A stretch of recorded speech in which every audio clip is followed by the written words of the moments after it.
Why do I push away the people who care about me the most just to avoid the pain of possible rejection? Have you ever found yourself pushing away the people who care about you the most? Perhaps it's a friend who tries to get closer or a partner who offers love and support.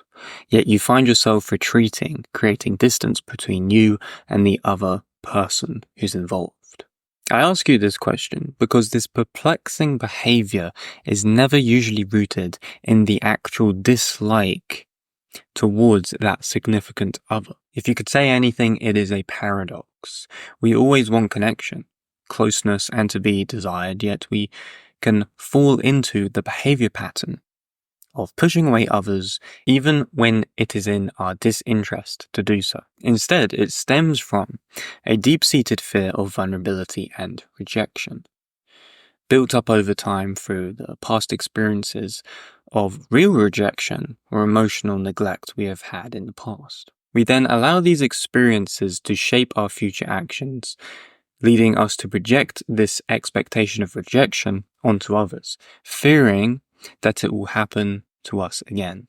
As a result, these feelings become part of our shadow, causing us to repress our desire and ability to be emotionally intimate, vulnerable, open, and transparent with others.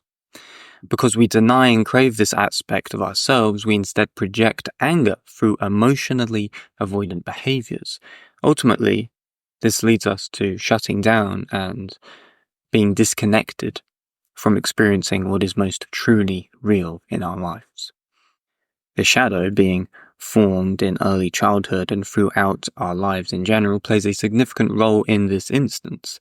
Many of us learn early on that showing vulnerability can lead to pain, rejection, or ridicule, and as a result, we hide our vulnerable selves from the world, pushing others away to avoid the potential hurt that comes with emotional exposure. Yet, our trepidation towards vulnerability is understandable within our culture. We are playing often with a double-edged sword.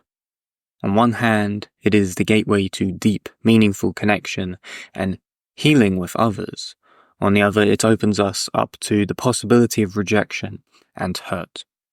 Therefore, it is no surprise that our society and culture has such a fractured association to what it means to be vulnerable. We have descriptive confusion around the term vulnerability itself. We also have, scapegoated stereotypes or stereotyping around what it means to be vulnerable as a person, as a man, as a woman, etc. Most of this confusion simply stems from the inability to tend to our own vulnerability because we are too insecure to be vulnerable with ourselves. But for those who struggle with the fear of vulnerability, pushing people away becomes a defense mechanism, a way to maintain control and protect oneself from anticipated pain. Therefore, this shadow behavior manifests through the defense mechanism of denial. And as I am talking about here with defense mechanisms and shadow behavior, which I go deeper into in the shadow work course, defense mechanisms carry and kind of give us insight into what is within our shadow. So this shadow behavior, as I'm saying, manifests through the defense mechanism of denial, to the denial fundamentally that any form of emotion or need is necessary for the individual. Therefore, we avoid the emotion. We avoid all of that kind of stuff because we're in denial of it, because we're in shame towards emotion. To understand where this fear of vulnerability originates, we can turn to attachment theory, a crucial concept in psychoanalysis, which explains how our early relationships with caregivers shapes our ability to trust and be vulnerable in our later relationships with others. For example, children who experience consistent warmth and responsiveness from their caregivers typically develop a secure attachment type. They learn that it is safe to explore the world and to form close relationships with others. However, children who experience neglect, inconsistency, or rejection may develop anxious or avoidant attachment styles, and these children learn that vulnerability is risky. It is a risk to be vulnerable, that reaching out to others may result in pain rather than comfort. As adults, these early attachment patterns continue to influence our behavior. If you grew up with caregivers who are emotionally unavailable or unpredictable, you might find yourself pushing people away in adulthood, fearing that their love and support will be unreliable. Now, with this being the case, we can come to understand that we are dealing with both psychological and environmental reasons, conditionings, to why we develop these tendencies over time.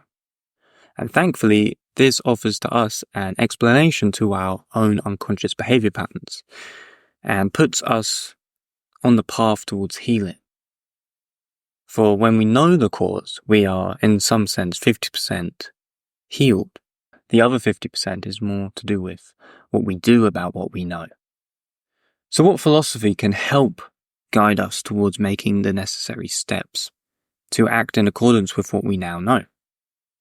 Philosophy can offer us another lens through which we can understand and confront our fear of vulnerability and why we shouldn't be fearful of vulnerability. Nietzsche introduced the concept of amor fati, the love of one's fate, and this idea encourages us to embrace life in its entirety, including the uncertainties, including the risks and the vulnerabilities.